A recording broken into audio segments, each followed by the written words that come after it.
Okay, so today I'm going to talk to you about Poveglia Island. I want to say thank you to all my subscribers and thank you for everybody joining me today.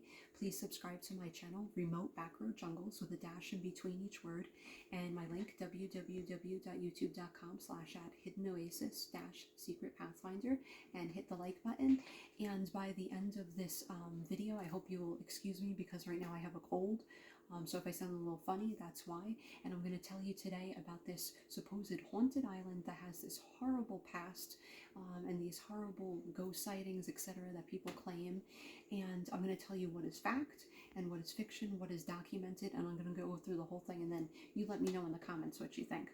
Poveglia Island is a small island located in the northern part of Italy. It's between two islands of Venice and Lido in the Venetian lagoon, and it's located it actually has a canal that breaks the island into two parts. And I'm going to be using my notes as usual because I want to be as factual and as precise as possible. The first of any records where the island is mentioned is in 421. The island was actually populated until the residents fled war in 1379. And this island was plagued with a lot of war, and there's a lot of different dates that people give. For instance, there's one that says starting in 1776, the island was served as a quarantine spot for plague victims, those suffering from various diseases, and then later as a mental asylum. But the date 1776 seemed pretty crazy to me from the one source that I had, because there was things going all the way back to the 14th century, the 9th century. There was things that some people claimed, well, there's no way that this could have happened because the mental asylum didn't even come until later on, etc. So you got to give or take a lot on the years. But also you can look this up online as usual. Please, anybody who has any more information or they know this story well, please always feel free to correct me, and also correct me on the way of my pronouncing words, and I'll get right into it tonight. So in 1968, the mental asylum closed and the island remained unpopulated. So visits to the island are permitted, they're not permitted except by special permission, especially if you want to do videos or for very specific reasons. Yet you can actually watch some of the YouTube videos, a few of them, that you can clearly see that they got somebody to take them there. They didn't just like sneak in, because it's through the water. You can't necessarily just sneak in. But most people try and make it like, oh, we just snuck in and it's really creepy here. But there was one video that I was really impressed with where the kid, he just walked up to the guy. First guy says no, maybe the second guy says no, and then the third guy, he goes, oh, Poveglia, okay. And he says, yeah, he's going to take him there. He gives him the money. And so, you know, their government says that you can get in a lot of trouble for going to this island. There were some American tourists that got stranded there overnight because they were trying to do some paranormal studies. This island has been the source of many paranormal studies, etc.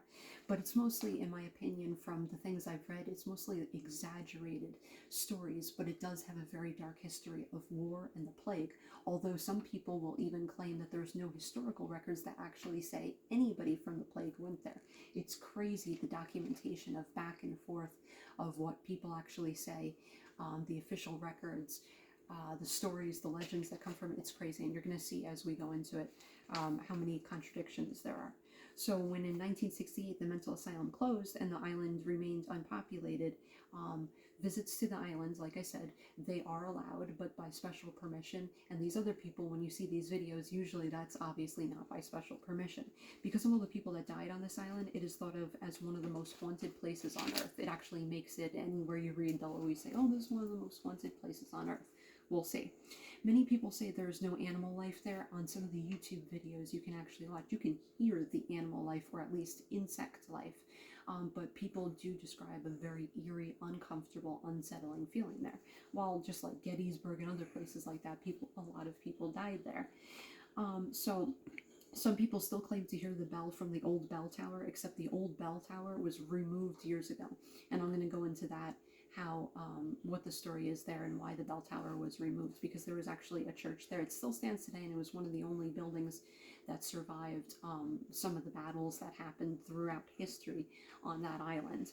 Now, in those mental asylums I mentioned earlier, there were many cases of extremely brutal and violent treatment by the doctors, and it's why many people believe that the island is inhabited by unrested spirits, so spirits In other words, people that died. And I'm not saying any of the superstitious stuff is true at all, but as we know, there's times when an exorcism would definitely be in order. So because of their brutal treatment, and they did show some pictures in some of the videos I was watching, because I don't like to take my information just from a video or even people's personal experiences. I like to try and get the records. I like to be as factual as possible, as you will note.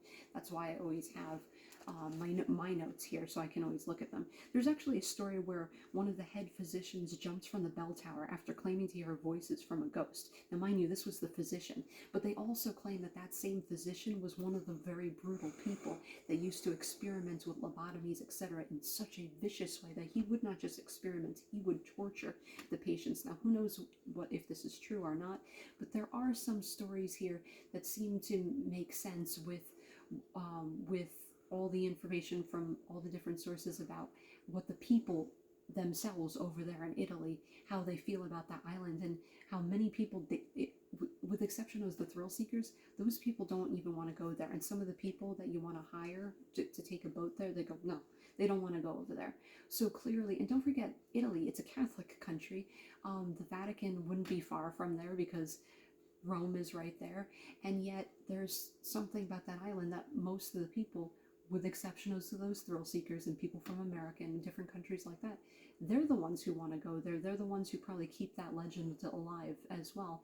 But the average people, they don't want to go there. They don't want to see anything there, and they don't like the history of it. So either this man, this doctor, he was either haunted with guilt, somebody was playing a trick on him, maybe he lost his mind from being around all these sick people, kind of like a PTSD thing, or maybe there were some dark shadows. There's something evil about the place because maybe throughout the years, throughout the different history of war and all this sickness and death, maybe there was something there that bothered him. Now, one of the reasons that the Italian government may not want anyone to visit the island is possibly due to transmission of the plague.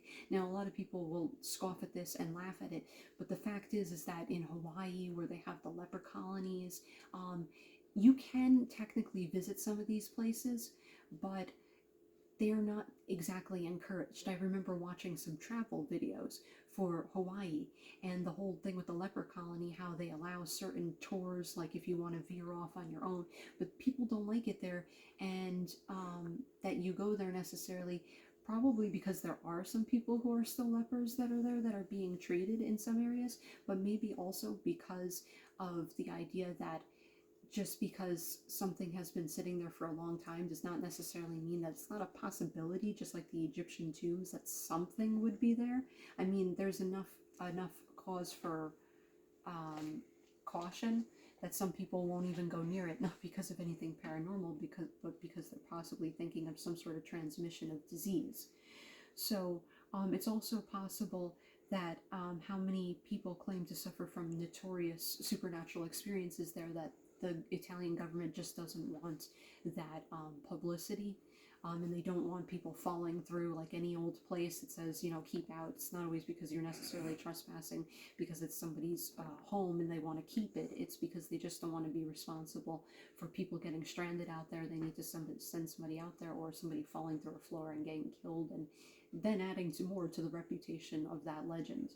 So some people that suffered from the plague were sent there against their will and died there, and that's one of the major things that lend credence, so to speak, to this legend, is that the people were sent there against their will, and then they had to live the rest of their miserable life out there with, sounds like, not the best people there that would take care of them or even care about them, because the whole idea was to stop the transmission of the plague, so people were sent out there. But the only problem is, if you're sent against your will, you're taken from your family, you're going to die alone.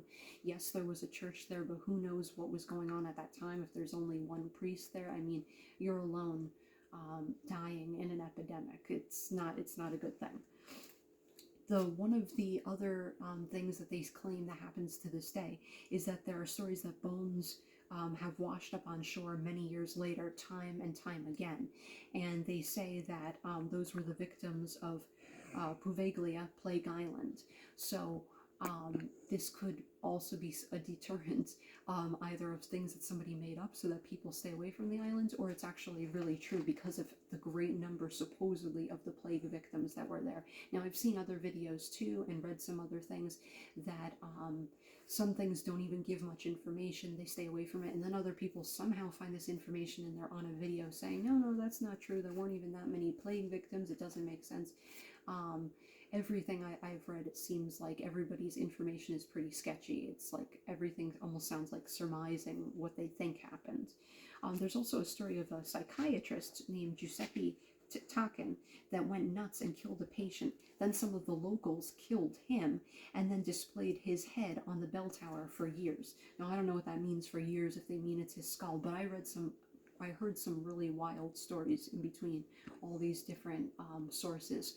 So again, like I said, it seems like it's almost like very hard to document some of these things, but it does sound like mental illness was a recurring theme on this island. The plague or something like the plague, or various sicknesses like that, and then mental illness was a big theme for this island, and it always has been. Now, there are many stories of Poveglia Island, and one of them is that the bell ringer suddenly went mad one day. His job was to ring the bell to warn people of the plague. He stayed there and ended up dying of starvation. They really don't say how, whether he was walled up there, whether he didn't want to come down, whether maybe people told him stay up there because you have the plague, which doesn't really make sense because everybody on the island was supposedly supposed to have the plague. So again, it's one of those stories that kind of leaves you hanging. But they claim that half of the soil of the entire island is made up of cadavers. And they talked about there were other things that I heard on some of the videos, that some of the people were actually burned alive because they were burning the bodies. I don't know, maybe they didn't know that they were alive. But some of the things seem so far-fetched. It reminds me of like I Am Legends, the old sci-fi movies. It just seems so drastic. Which in my opinion would seem like the most realistic thing to take away from this was probably that yes, there were people sent there from the plague that died there, and probably the mental institution later, and a crazy doctor on an island that might take advantage of patients, or way more than take advantage, a psychopath. Yeah, that's very possible. Now, there was a family that bought the island, and after months, they said the island had some mysterious happenings. They didn't like what they were seeing or hearing, and then they sold the island, and now the Italian government owns the island. Now, the church that's on it dates back to the 12th century about, and is the church that housed the infamous bell tower where the one doctor actually killed himself, where they claim he actually, I've seen the pictures, or in the video actually, where they say that he actually climbs up the ladder by himself and kills himself because he heard these voices. It's also true that they sealed it up completely, so if you were to look up at the bell tower area, they removed the bell and the whole top is sealed off. And it's very interesting too, because if you ever read anything about exorcisms, because this would be a Catholic church, the bells, real bells, are something that a blessed bell is something that the exorcists use and is very powerful against demons, something that maybe not everybody would know. And that's actually something that's controversial present day, how churches now have the fake bell noise. They have it like on a little remote, it's recorded, it's not the actual bell. And so it's interesting about all those different things that happen on this island, and then they take away the bell. And then later on, the church was actually used as like a Navy depot. So, and then later on as an administrative office in much more recent years. So as time goes on, when it got to present day, it just seemed a lot less scary, a lot less anything weird. So the island was offered to a group of religious, but they actually refused it, but not necessarily supposedly because there's anything creepy about it, but as they put it, that the ships would come in and the passengers were very rowdy, and that would disrupt their religious prayer and contemplative life. Poveglia was actually used as a repair station of ships entering port, and as a quarantine stop when the ships would first come in. They would have to sit there for a while to make sure that nobody would be coming down with anything. So there would be, like the actual word quarantine means, there's a certain amount, a period of time where you had to wait there to see if you showed any symptoms. So anybody who showed symptoms, obviously, I guess they would be at that island for a while until they got better, because they could not enter society, or else there would be something like the plague, the Black Death again. The church was later converted into a naval depot, as I said, and I believe it was under Napoleon. But the people there that were sick never made it off that island. Anybody during the plague, or anybody who was taken there that was sick, whether it was with or without their will or whatever, nobody ever made it off that island. It wasn't like, if there was somebody who actually recovered, it's not really documented, because that was meant as a place of death. Once you go there, you knew you were dying. So if anybody survived, it would be very in the minority, and there's nothing that I read that anybody did. The small man-made octagonal island in the front, that's man-made, as I said, and it's not part of the original island. It was made as a part of a defense from outsiders. They use that, and you can see the real pictures of present day too. You can see inside it. There's been enough like YouTubers and people like that who have gone in the island. It's actually really cool. It's definitely my cup of tea, but not the whole paranormal thing, because it's uninteresting, the whole paranormal thing. It's like, whatever, if it needs an exorcism, maybe it needs an exorcism, but the point is that it's like his history, and it's kind of sad that there was so much, that's where people went to die, and then it's dilapidated and it's crumbling. And then the fact that there was some psychos, doctors that did that, even if there was only one, it is pretty sad in itself. But there's also a little bit more to the story, and a little bit more of a legend that people claim that Benito Mussolini had an illegitimate child, or a wife, or somebody who claimed she was his wife, and that they died in mysterious circumstances, and that supposedly at one point, I believe that she was sick and she was there, and I think Benito Mussolini, he denied this. But so the island has some really, really weird connections to a lot of different things, as you can see and hear throughout history.